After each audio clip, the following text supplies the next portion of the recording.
You're home alone. The house is quiet, nobody else is there, and yet, somewhere in the back of your mind, a strange feeling creeps in. You feel watched. You glance over your shoulder, nothing's there. You know nothing's there, but the feeling doesn't leave. Where does that come from? This isn't rare. It isn't a personal quirk. Almost everyone has felt it. Walking through an empty parking lot at night, standing in a dark hallway, sitting alone in a house that suddenly feels a little too quiet. Your skin prickles, your shoulders tense. Some part of you is scanning for eyes that, statistically, almost certainly aren't there. Psychologists have a name for this. It's called scopaesthesia, the sense of being watched, and it's been studied for over a century. In fact, researchers have run controlled experiments, specifically testing whether people can sense when someone is staring at them from behind, out of their direct line of sight. The results are mixed, and no solid evidence shows. Humans have some kind of extrasensory ability to detect a literal gaze, but the feeling itself is undeniably real, consistent, and shared across nearly every culture ever studied. So if it's not a hidden sense, what is it? The answer isn't mystical. It's ancient, and it's built directly into how your brain processes the world around you. For most of human history, being watched wasn't a metaphor. It was a constant, physical possibility. Predators didn't announce themselves. They didn't approach from the front, in plain sight, giving you time to react. They watched first. They waited, and the humans who survived long enough to have children were, overwhelmingly, the ones whose brains were tuned to notice even the faintest hint that something might be looking at them. Cognitive scientist Colin Clifford has studied how remarkably sensitive humans are to the direction of another creature's gaze. Even from a distance, even in low light, even using only peripheral vision, your brain doesn't need to consciously identify a pair of eyes to react to them. Certain visual patterns, two dots roughly eye-shaped, and eye-spaced, can trigger a detection response before you've even registered what you're looking at. This is why patterns that vaguely resemble eyes can feel unsettling. Two dark knots in a tree trunk, two shadows in a window, 2 points of light in the dark. Researchers call this pareidolia, the brain's habit of finding eyes in random patterns. And there's a reason it exists. False positives were cheap. Missed threats were deadly.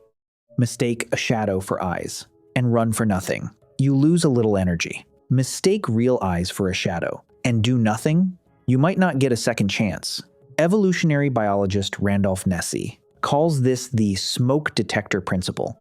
A smoke detector that goes off too easily is annoying. One that fails during an actual fire is fatal. So nature picked the oversensitive alarm every time.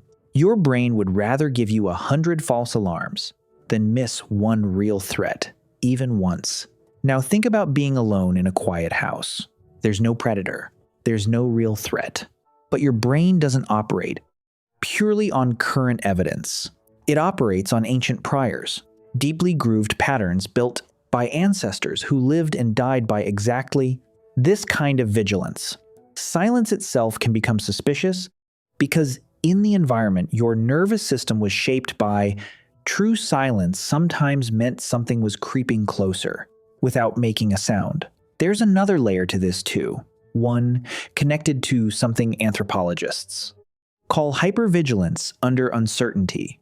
Anthropologist Sarah Blaffer Hardy has pointed out that human infants are born remarkably helpless compared to other primates and stayed vulnerable for years afterward.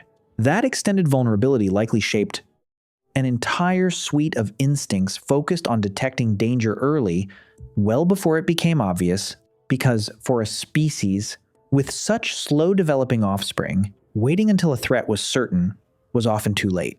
This explains why the feeling of being watched tends to spike, specifically in situations of reduced visibility or reduced information, darkness, silence, being alone, unfamiliar spaces. Your brain isn't being irrational. It's doing exactly what it evolved to do, filling gaps in sensory information with the most cautious possible interpretation. Better to feel a false watcher in an empty room than to miss a real one in a dangerous moment. There's a fascinating twist here too. Some researchers studying attention And threat detection have found that people are measurably faster at spotting a photograph of an angry or staring face hidden among a crowd of neutral faces compared to spotting a happy or averted gaze face in the same crowd. Your visual system is quite literally built to prioritize potential threats, especially ones involving direct eye contact above almost everything else competing for your attention. So the next time you're home alone and that strange, prickling feeling creeps up your spine for no obvious reason, you're not imagining a ghost and you're not malfunctioning. You're running a program installed by hundreds of thousands of years of ancestors, an ancient early warning system quietly, asking the same question it always has. Is something out there, and can I afford to be wrong about it? You're home alone. The house is quiet. And now, for the first time, you understand exactly why that quiet never quite feels empty.